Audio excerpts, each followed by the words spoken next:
Olá, querido. É com imenso prazer que iniciamos aqui o nosso curso de administração de igreja. Pedimos que estude com atenção e sempre tenha papel e caneta na mão para anotar o que achar necessário. Dúvidas e sugestões, deixe nos comentários. Bons estudos! A igreja, assim como qualquer outro tipo de negócio, precisa ter um setor administrativo para cuidar de diversas áreas, porque a administração é extremamente importante para manter qualquer negócio em bom estado de organização. Administrar os gastos, como, por exemplo, água, luz e ética. Administrar o setor de limpeza, saber como anda a higienização, cuidar da quantidade de funcionários, zelar por manter a qualidade da igreja em busca de resultados administrativos de qualidade. A administração é uma atividade fundamental dentro de qualquer negócio, porque com ela você ficará por dentro de como anda todos os setores e ainda ter uma visão ainda mais ampliada do que está acontecendo na empresa ou instituição. Nem sempre a má-fé é a causa de deficiências administrativas e financeiras nas igrejas. O despreparo e desconhecimento de líderes ou de quem ocupa cargos administrativos é gritante. Geralmente, e quando a estrutura administrativa é formada por pessoas bem-quistas no meio da comunidade, o que não significa que são as mais preparadas para ocuparem lugares como representantes legais de uma igreja, resultando na necessidade de qualificar esses irmãos/ãs que se colocam à disposição para servir. Princípios do administrador de igreja.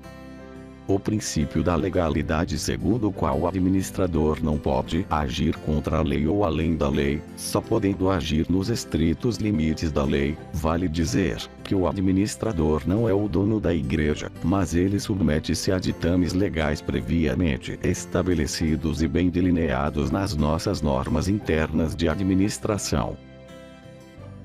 O princípio da moralidade, onde o administrador, ao agir, deverá decidir não só entre o legal e o ilegal, o conveniente e o inconveniente, o oportuno e o inoportuno, mas também entre o honesto e o desonesto, levando-se em conta o texto explicitado em Tiago 4:17, aquele que sabe fazer o bem e não o faz, comete pecado.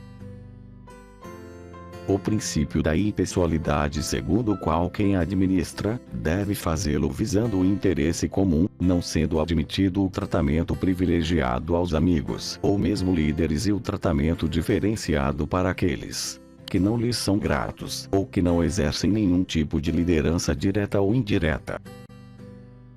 O princípio da publicidade, que objetiva assegurar transparência na gestão, pois o administrador não é o dono dos recursos que ele cuida, sendo mero delegatário à gestão dos bens comuns, devendo possibilitar a todos o conhecimento pleno de suas condutas administrativas. É premente que quem administra tenha coragem de ser transparente e tenha um canal de comunicação aberto com a igreja, pois a transparência e a comunicação são indispensáveis nas instituições que levam a sério a administração, para que tudo seja tratado em concílio ou pelos órgãos que administram a igreja no seu interregno. Importante frisar que no pertinente à transparência, o controle é um fator relevante, pois permite checar se tudo está ocorrendo conforme o planejado e aprovado, além de apontar fraquezas e erros. O princípio da eficiência, onde se espera em relação à forma de atuação do administrador que ele tenha um melhor desempenho possível em suas atribuições, a fim de obter melhores resultados e, quanto ao modo de organizar, estruturar e disciplinar, exige-se que seja o mais racional possível, no intuito de alcançar melhores resultados na execução de suas atividades. Para tal, quando falamos em planejamento, é necessário que as estratégias sejam consistentes com a realidade da igreja e traduzidas em planos de ação, que as consequências operacionais e financeiras desses planos possam ser detalhadas para toda a comunidade e que os resultados possam ser monitorados pela igreja. A administração. O termo administração significa direção, gerência. Ou seja, é o ato de administrar ou gerir negócios, pessoas ou recursos, com o objetivo de alcançar metas definidas. Administrar é o processo de dirigir ações que utilizam recursos para atingir objetivos. Embora seja importante em qualquer escala de aplicação de recursos, a principal razão para o estudo da administração é seu impacto sobre o desempenho das organizações. É a forma como são administradas que torna as organizações mais ou menos capazes de utilizar corretamente seus recursos para atingir os objetivos corretos. O trabalho administrativo é a aplicação do esforço físico e mental por um gerente, com a finalidade de garantir os resultados por meio de outras pessoas, seus gerenciados. Em síntese, o administrador é a ponte entre os meios, recursos financeiros, tecnológicos e humanos, e os fins, objetivos. A administração se divide, modernamente, em 5 áreas: finanças, administrativo, marketing, vendas ou produção, logística e recursos humanos. O papel do administrador. As funções do administrador foram, no primeiro momento, delimitadas como planejar, organizar, comandar, coordenar e controlar.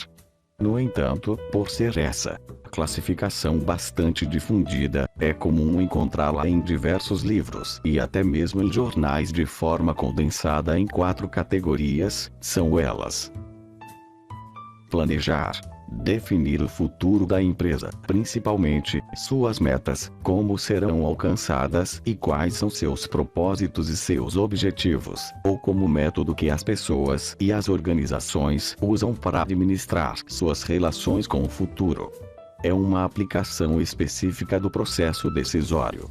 O planejamento envolve a determinação no presente do que se espera para o futuro da organização, envolvendo quais as decisões deverão ser tomadas para que as metas e propósitos sejam alcançados. Organizar.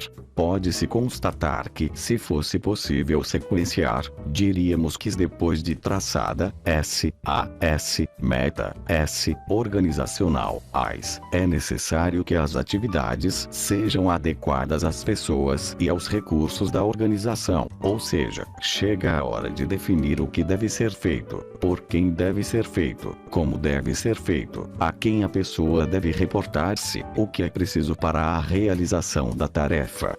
Logo, organizar é o processo de dispor qualquer conjunto de recursos em uma estrutura que facilite a realização de objetivos.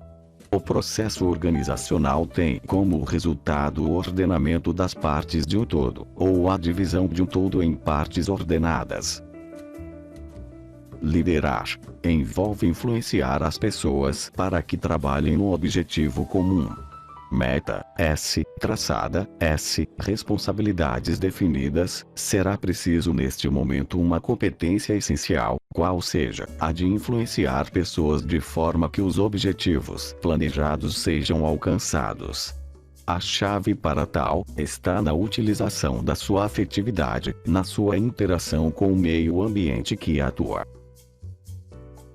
E por último, controlar, que estando a organização devidamente planejada, organizada e liderada, é preciso que haja um acompanhamento das atividades, a fim de se garantir a execução do planejado e a correção de possíveis desvios. Administração eclesiástica. Administração eclesiástica é um estudo que é baseado na Bíblia e mostra como uma igreja deve ser administrada e organizada. Em toda a palavra de Deus é nítido que existe uma estrutura organizacional e administrativa que rege e guia seu povo e sua igreja. A igreja, assim como qualquer organização, tem seus objetivos e metas estabelecidos e preocupa-se com os fins, aquilo que precisa ser feito, relacionado à missão, o essencial, o foco, o primordial, e com os meios, como deve ser feito e o que suporta a atividade fim. Nesse aspecto podemos identificar na igreja suas atividades fim e meio. Atividade fim: ensino da palavra para a edificação da igreja, adoração a Deus e evangelismo. Atividade e meio. Todas as responsabilidades de cada departamento para garantir que tenha condições de realizar a atividade fim. Podemos citar alguns exemplos. Instrutor da palavra, recursos para garantir o bem-estar de todos durante os cultos, luz, água, papel higiênico, sabonete, etc. Ministros de louvor, instrumentistas, entre outros. Todas essas atividades acontecem visando atingir a grande missão da igreja, que se resume em 3 palavras: adorar, anunciar e discipular. Quando analisamos as Escrituras, podemos observar que princípios da administração são tão antigos quanto a humanidade. Desde o início, percebe-se a formação dos primeiros grupos sociais, devido à necessidade de se organizarem, com o objetivo de produzirem um regime de subsistência. Ao longo de toda a Bíblia, podemos observar relatos de aplicação da administração. Podemos citar exemplos antes e após o nascimento de Cristo. A organização e controle na criação dos céus e da terra. No primeiro capítulo da Bíblia, é narrada a criação dos céus e da terra e tudo o que neles há. Ao analisarmos as Escrituras, percebe-se a organização de Deus na criação de cada um dos componentes. Deus poderia ter criado tudo de uma só vez, mas trabalhou com planejamento e organização. Cada dia teve um objetivo específico a fim de concretizar a grande meta que era a formação de tudo. Também é importante observarmos o controle e monitoramento. Ao término de cada dia, Deus observava o que havia feito e se havia alcançado seu objetivo. E viu Deus tudo quanto tinha feito, e eis que era muito bom. E foi a tarde e a manhã, o dia sexto. Bíblia, Gênesis, capítulo 1, vers. 31. B. Delegação de autoridade por Moisés. No livro de Êxodo é narrada uma situação vivida por Moisés, na qual ele se via cercado por uma multidão e tinha de aconselhá-la. Porém eram tantas pessoas que precisavam esperar desde o nascer ao pôr do sol uma por uma para ser atendida. Jetro, sogro de Moisés, ao perceber esta situação, aconselha Moisés a delegar autoridades para que ele não seja sobrecarregado com funções. Então Jetro disse: "O que você está fazendo não está certo. Desse jeito você vai ficar cansado demais, e o povo também. Você deve ensinar-lhes as leis de Deus e explicar o que devem fazer e como devem viver. Mas você deve escolher alguns homens capazes e colocá-los como chefes do povo, chefes de 1000, de 100, de 50 e de 10. Devem ser homens que temam a Deus, que mereçam confiança e que sejam honestos em tudo. Serão eles que sempre julgarão as questões do povo. Os casos mais difíceis serão trazidos a você, mas os mais fáceis eles mesmos poderão resolver. Assim será melhor para você, pois eles o ajudarão nesse trabalho pesado.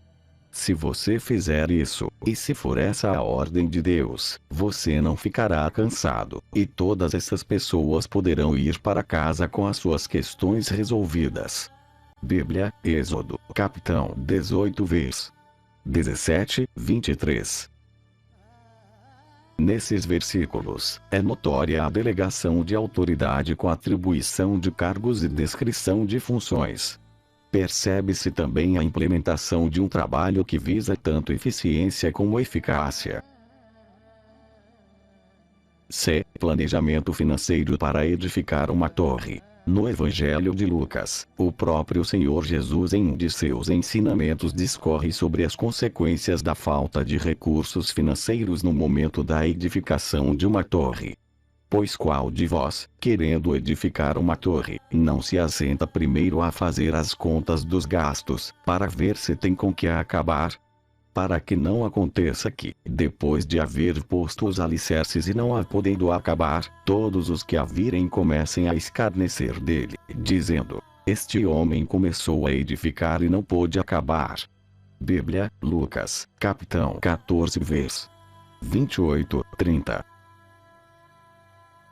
Neste trecho da Bíblia é ilustrada a situação de um homem que começou a construir uma torre, mas devido à falta de planejamento financeiro, não teve recursos suficientes para terminar a construção. Estes são alguns dos exemplos de práticas administrativas que são relatados ao longo da Bíblia. Embora a administração eclesiástica seja inspirada na Bíblia, não impede que princípios administrativos possam ser adotados para que o trabalho desenvolvido ocorra com ordem e organização. Planejamento estratégico. O planejamento estratégico é um plano menos específico em seus detalhes. Envolve a organização de forma holística, estabelecendo objetivos globais e serve como alicerce para os planos táticos. Abrange uma estrutura de tempo em longo prazo e proporciona direção para estimular os esforços da organização para atingir suas metas. A igreja trabalha no longo prazo em seu planejamento, tendo em vista que ela é uma organização que precisa se planejar, onde quer chegar, fazer uma montagem de cenário futuro, evidenciando todos os princípios da administração. Deve buscar evidenciar a sua missão, visão e objetivos de longo prazo. Onde ela se encontra e para onde quer ir, identificando as etapas e processos necessários para atingir as metas estabelecidas. Planejamento tático. Entende-se que planejamento tático é um plano que assinala os detalhes de como os objetivos globais da organização serão alcançados, destina-se a departamentos específicos da organização e devem ser atualizados continuamente para conseguir vencer os desafios atuais. As igrejas têm vários departamentos como secretaria, louvor, evangelismo, ensino, assistência social, entre outros. E todos têm uma equipe de trabalho e um líder que administra esta equipe e deve se preparar e evidenciar o que será feito, nos moldes de uma organização. Planejamento operacional. O planejamento operacional é focalizado para o curto prazo e abrange cada uma das tarefas ou operações individualmente. Preocupa-se com o que fazer e com como fazer as atividades cotidianas da organização. Refere-se às tarefas realizadas no nível operacional. O planejamento operacional atenta para desenvolver os objetivos do planejamento tático, está relacionado às tarefas realizadas no dia a dia. Os integrantes de cada equipe trabalham em prol de atingir o objetivo da equipe, tendo cada um suas funções delimitadas no dia a dia. Contabilidade na prática para igrejas. As instituições religiosas formadas pelas igrejas, templo de qualquer culto, sinagogas, entre outras, assim como todas as demais instituições do terceiro setor, são beneficiadas pela isenção do imposto de renda, IR, diferentemente das empresas privadas com fins lucrativos. As igrejas, mesmo tendo a isenção do imposto de renda, as instituições imunes ou isentas devem promover o registro de todas as movimentações financeiras, livro caixa, e geralmente é aconselhado a escrituração contábil. Outras obrigações que também estão sujeitas às instituições religiosas é a RAIS, Relação Anual de Informações Sociais, que tem como objetivo controlar a atividade trabalhista no Brasil. Também deve ser declarada pelas igrejas, caso tenha colaboradores. Inicialmente, uma igreja precisa apresentar a primeira CEFIP e agora, a partir de agora, o social, e portanto será necessário possuir certificado digital ou certificado PRI expedido pela CEF. Veja se não houver conhecimento técnico e legal de como atender esta obrigação legal, já está com a primeira pendência junto à Previdência Social e Caixa Econômica Federal. Consequentemente, deixará de apresentar a DCTF da abertura, e assim por diante. O papel do contador na assessoria contábil de contabilidade para igrejas é indispensável sob o aspecto da formação e conhecimentos das obrigações que estão sujeitas às igrejas. Desta forma, tanto para os diretores, líderes, libera-se da responsabilidade de procedimentos técnicos dos quais desconhecem e não poupados do ônus legal e pecuniário à Igreja, tendo, portanto, todas essas obrigações e procedimentos cumpridos e administrados um contador qualificado. Em geral, as obrigações contábeis destas entidades, além da movimentação financeira e econômica, também constituem elemento de grande importância para a gestão e administração da instituição. Para auxiliar e orientar sobre benefícios e vantagens para a sua igreja. Por exemplo, admitir de funcionários, abertura de contas bancárias, aquisição dos bens em nome da igreja e não em nome de seu pastor ou membros. Transparência da aplicação dos recursos objeto das contribuições. Obtenção da isenção de IPTU dos imóveis. Obtenção da isenção de ITB na aquisição de imóveis. Isenção de IVA de veículos. Primar pela correta aplicação dos recursos administrados pela diretoria. Aspectos contábeis e tributários. A Igreja, por força de lei, é imune, porém, por não se tomar precauções com contabilizações, pode-se perder esta condição, vindo a ser exigida a tributação retroativa dos últimos 5 anos. Os valores devem ser contabilizados pelas igrejas com as retenções do IR, INS e IS, a que se aplica. Em casos de denúncias ou fiscalizações pela SRF, Prefeitura, Ministério do Trabalho ou outros órgãos, a diretoria da Igreja é chamada a lide sem prejuízo dos recolhimentos de impostos com atualizações monetárias e demais combinações legais. Finalizamos aqui este curso, esperamos que tenha lhe trazido ótimos conhecimentos. Aproveitamos e deixamos na descrição deste vídeo o link do mais completo sistema de administração para igrejas. Não deixe de dar uma olhada. Obrigado!